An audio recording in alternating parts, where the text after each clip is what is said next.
My name's Rob, a 33-year-old sports reporter, and for the last 5 years my work has taken me to East Africa, where I've had the privilege of meeting some truly amazing people. Having been so inspired by what I saw, I wanted to find out whether the continent would have the same impact on others. So once a year, I take a group of Prince's Trust teenagers on a 2-week tour of Kenya and Uganda. This is our story. Jambo!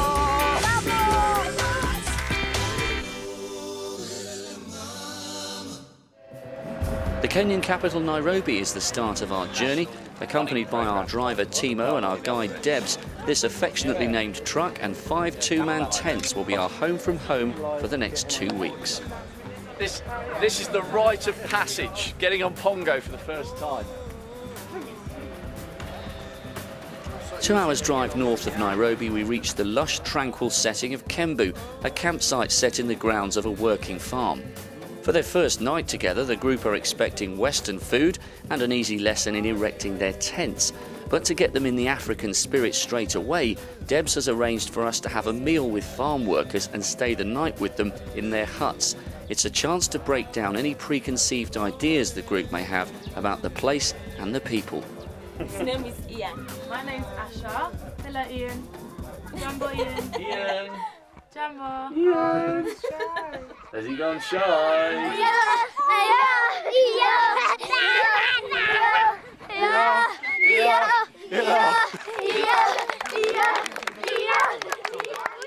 just so happy for nothing. Like. He's just got a constant smile. And he's just always smiling. I just like that. It's nice to see. It was kind of like getting thrown in the deep end. It was the dancing and the singing and the up on your feet. I mean, we were absolutely shattered. When the kids were like singing and dancing, that was amazing. I've never seen out like that before. I really liked it. It was just seeing how everybody lived and what they were doing. Despite how little they've got, they really seem to enjoy all of it. Primary education is free in Uganda, but secondary is not. The majority of 11-year-olds are therefore forced out to work. But the fees here are among the lowest in the country, giving pupils an educational lifeline. The resulting appetite for learning and spirit for life is utterly absorbing. You feel that? Atmosphere. Hello! You're already laughing, I haven't said anything yet.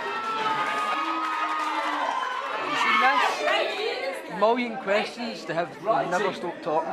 It is so good to see them so enthusiastic about school. It's something you'd never get back home.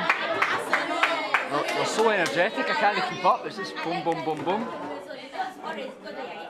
The classes that we sat through, it was a privilege to see them debate with each other and really, really take on board what they were getting taught and really respecting and listening to their teacher and their fellow pupils. Every day they seem to just want to go and learn whatever they can.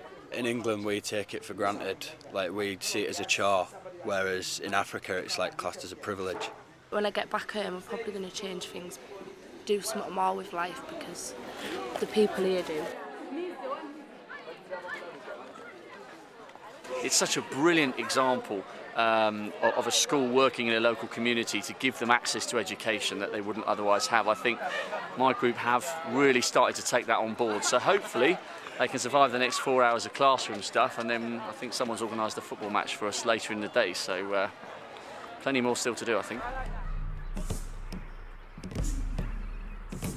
When I go back, I'm going to be a lot more appreciative of what I have got and like, start looking at life a bit differently. I don't feel like I'm different, but probably when I get home I will be, because this is just such a life-changing thing to do. I'm literally metres away with flamingos, pelicans, rhinos and hyenas. To be fair, all of it's very different from what I'm used to back home, so just being able to do it has been a massive experience. If any problems come up, I'll look at it differently, other than going straight to moaning and saying, oh, this is I'm throwing a huffy fit.